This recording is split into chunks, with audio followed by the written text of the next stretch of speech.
สบายดีนะสบายดีลูกค้าหมดทุกคนนะวันนี้ก็สิมารีวิว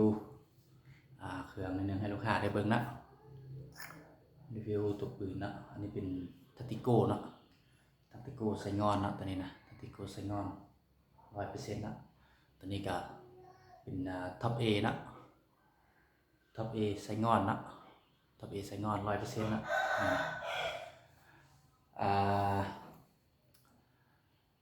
กระโดดแล้วเนาะบ่ได้มาลงคลิปเนาะเกี่ยวกับตัวทัตติโก้นี่เนาะบ่ได้มาลงคลิปโดนให้เบิ่งแล้วเนาะเพราะว่าช่วงนึงมันจะบ่มีเครื่องเนาะแล้วทีนี้ก็สร้างเครื่องมาได้ปกติแล้วนะปกติลูกค้าสนใจแบบใดก็ทักมาได้เนาะเครื่องก็เข้ามาตลอดอยู่นะเพราะช่วงนี้กันสร้างเครื่องเป็นหยังก็ครับสะดวกสบายแล้วนะทางโรงงานเพิ่นก็ผลิตปกตินะ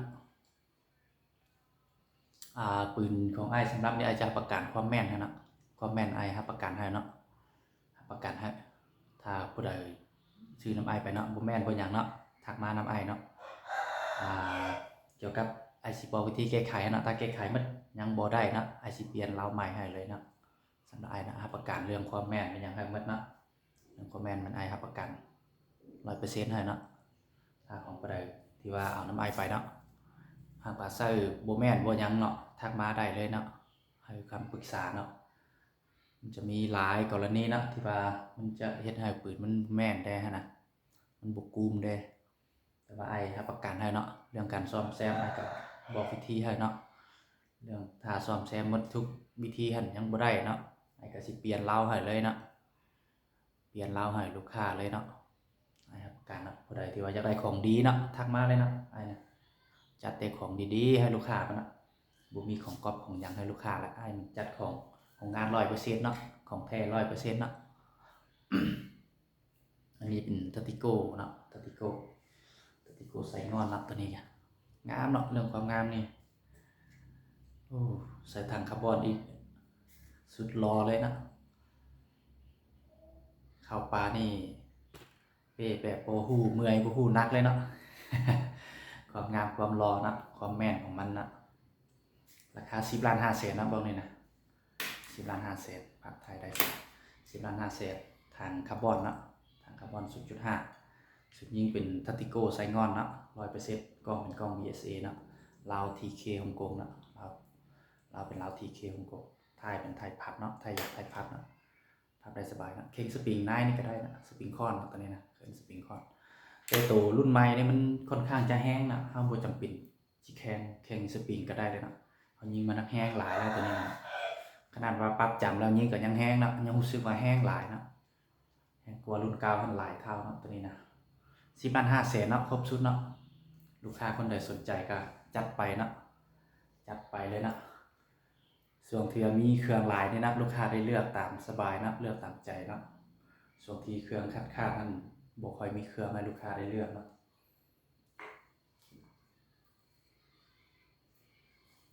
ตัวนี้เป็นท็อป A นะท็อป A ใส่งอน 100% นะนี่ก็ท็อป A นะเบิ่งความงามความรอก็สุดยอดเลยนะถังคาร์บอนอีกเรื่องปึ๊บเนาะ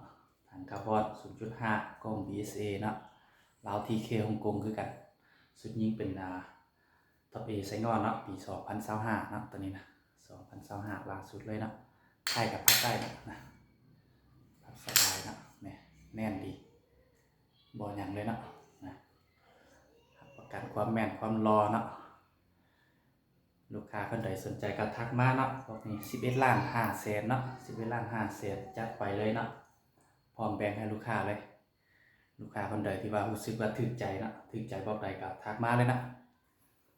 มีให้เลือกหลายนะตัวนี้ก็มีหลายยังให้เลือกตัวทัตติโก้ก็มีหลายให้เลือกนะส่วนนี้มันเป็นฤดูฝนนะลูกค้าจะสร้างเครื่องน้อยนิดนึงนะบ่ค่อยสร้างหลายปานใดนะแล้วก็เครื่องมันมีให้เลือกหลายนะตรงนี้นะแต่ลูกค้าอยากได้ของดีๆก็ทักมาแหละช่วงนี้แหละจัดเต็มให้ลูกค้าเลยนะ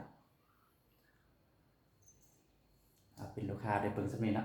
11,500,000ครบสุดนะ